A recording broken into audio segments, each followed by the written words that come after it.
Hi, thank you so much for joining me today. I'm Shannon, and this is Starseed Evolution, bringing the wisdom and insight of the cosmos to you. I'm grateful that you're listening. Today we will look at what light represents in our life, how it's created, and dive deeper into the stories of creation. The act of creation begins with both elements of darkness and of light. They require each other to make one another visible. When we reflect on the word light, it can conjure up images of so many different meanings. There is the light of our physical world, that which brightens our dark spaces. Candles that flicker in the night, lanterns that guide our feet, electricity that light our world. There's also material light of our solar system, our sun, our moon, our stars, the light of the sun that grows our food and plants. And we also have spiritual light, that metaphor of light in the darkness. Who lights the world for us?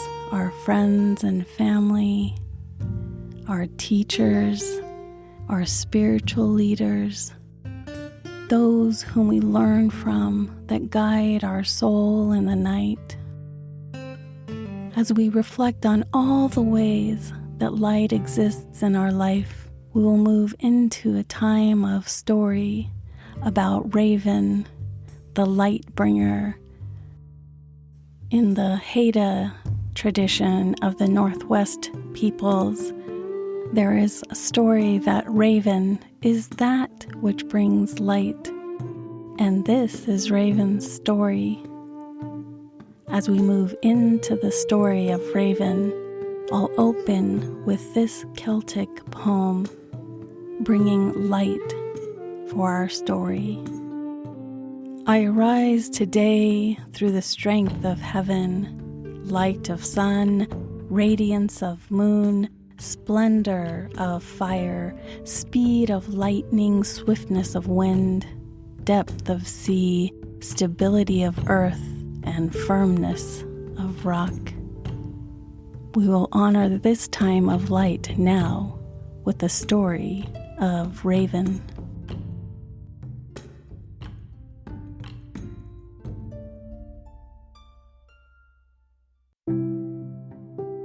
Raven and how he returned light to the world. A creation story adapted from the Haida, Northwest First Nation peoples. When the world was created and the first people walked the land, there was one white raven who kept watch over them. Raven was as white as first fallen snow in winter before any person or animal had walked upon it. Raven had a friend, White Buffalo. Raven would show White Buffalo where to go for food on the land because he could fly high into the sky and see great distances. In return, White Buffalo carried Raven upon his back. This kept Raven's feathers clean and shiny.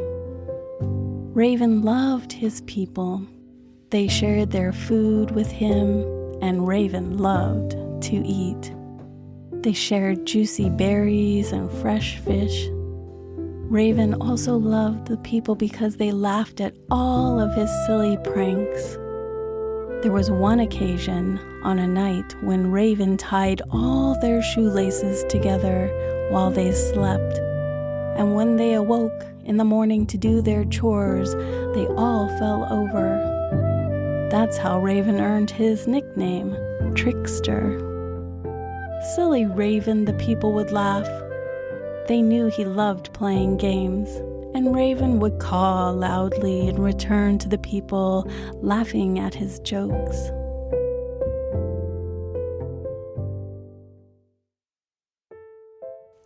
One night, now known as the night of the long dark, when all the people and animals slept, including Raven, a greedy old man who did not like sharing anything with anybody snuck into the village and stole every piece of light he could find, tucking it into a box that he carried with him. He stole fire, he stole the moon, he stole the blanket of stars overhead that comforted the people. He even stole the sun so that it would not wake them up the next morning. The greedy old man limped off into the night without waking anyone up. He took his stolen box of light back to his cave, where he lived all alone, which is just how he liked it. When he was safely in his cave, he took out the box and peeked inside. There, all the light from the whole world was tucked safely away. He grinned happily, knowing that he now carried all the light from the whole world, and it belonged to him. For many days, which were as dark as the night, and for many nights, the people, when they finally awoke, cried. If they had no light, how would they grow food? How would they live? With each passing dark day, the people grew more scared and fearful of every shadow and every person around them. No one laughed anymore, not even Raven. And when Raven stopped laughing, he knew he had to do something to help. He had to go in search of the light. Raven said goodbye to Buffalo, his friend, and took to the sky, his wings spreading out across the darkness. He looked like a white kite taking flight. Now there is something that you need to know about Raven. Raven loved shiny, bright objects, and there was nothing in the world more shiny and bright than the sun itself. As Raven rode the wind across the vast, chilled midnight-colored land, he craned his neck left and right, looking for a sign. Any sign that might show him which direction to go. That's when he spotted it, a tiny yellow pinprick of light. And for one shiny minute, he saw that light. This lifted Raven's curiosity. Could it be what he was in search of? And even though the bright speck of light disappeared, at least he knew which direction to travel. Every 12 hours, Raven would see the light once more for 1 minute. And each time Raven grew closer, the light grew a little bit bigger. First, the size of a dime, then the size of a quarter. Every 12 hours, the greedy old man in the tiny cave would open the box holding the sun, the moon, and the stars. And as he laughed happily, that guided Raven toward him. Each time the greedy man opened the box, the light would shine out into the darkness. Now, before we continue our story, there are 2 more things you should know about Raven. 1, he is very intelligent. And 2, besides tricking people out of their food, he loves stealing shiny objects.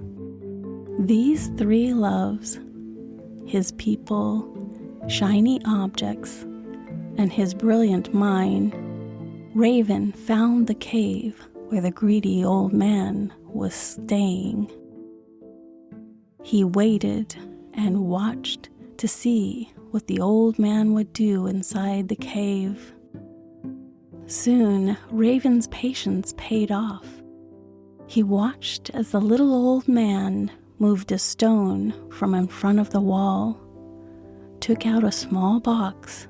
He watched as the old man opened the box, and there the bright shining light from the moon, stars, and sun shone out. Raven counted 60 seconds, that one full minute, and then the man closed the lid and put it back in the wall and moved the stone in front of it. Raven began to form a plan. There is just one more thing you should know about Raven. Raven has the gift of being able to shape his voice in the sound of those things that are around him. He can make the voice sound like that of the buffalo calling from the field. He can make his voice sound like a mourning dove or an eagle. He can make his voice sound like the people from the village. Raven knew enough words from his people that he was going to put his plan into action.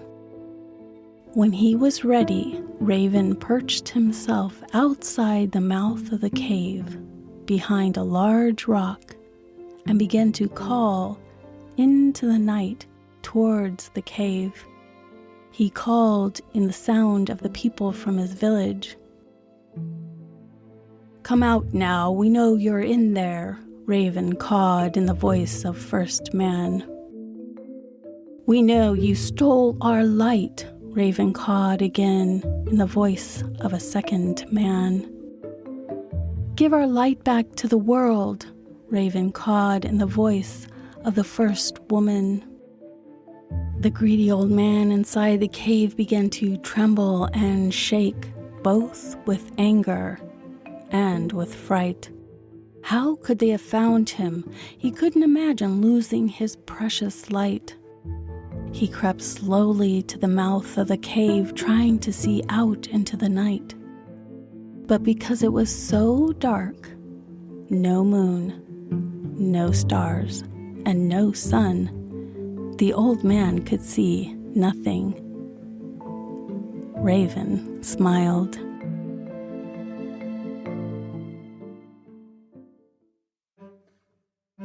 The old man stepped a little bit past the entrance of the cave, looking for the people whose voices he heard.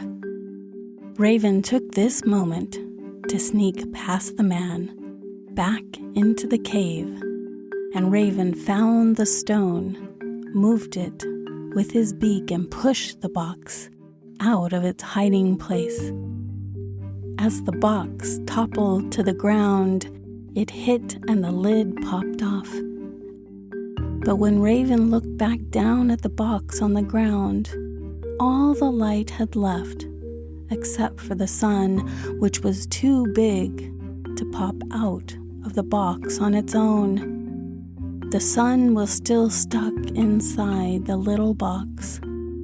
Afraid that the greedy old man would return, Raven reached into the box with his beak and grabbed the sun. He pulled and pulled until it popped out. Just as the old man returned, Raven flew past him and out of the cave. Although the heat from the sun in Raven's beak blazed, Raven dared not let go. He took flight into the sky. He flew upward so high. The longer that Raven held the sun, the darker his feathers became, singed by the heat, turning them from brown into black, into twilight. Raven didn't care. He held the sun as long as he needed to get it back into the center of the sky where it belonged.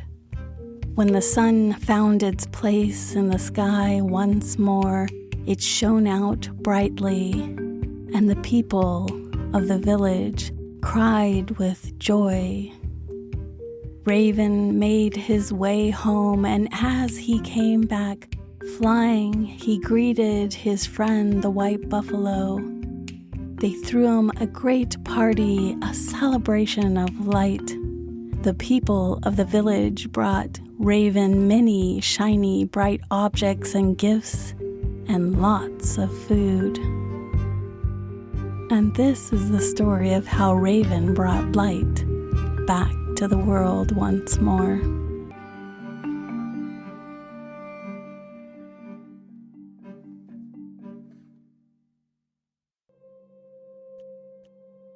As we reflect on this story of Raven, we can reflect on the importance of what light carries in our life.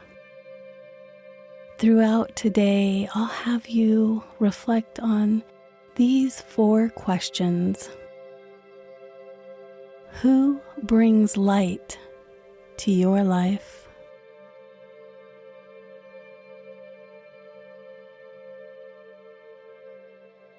Who do you bring light to?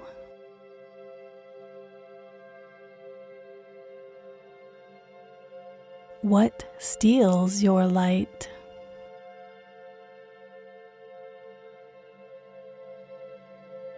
And how do you take it back? Throughout your day today, take this time to reflect on those 4 questions, keeping in mind that the journey that Raven took to bring light back to the world was not easy. He flew great distances in the dark. He was called by just mere specks of light. And once he found the light, it was with great challenge and difficulty that he brought it back to the people. Our own journeys of darkness and light are never without their challenges, but they create so much growth for us.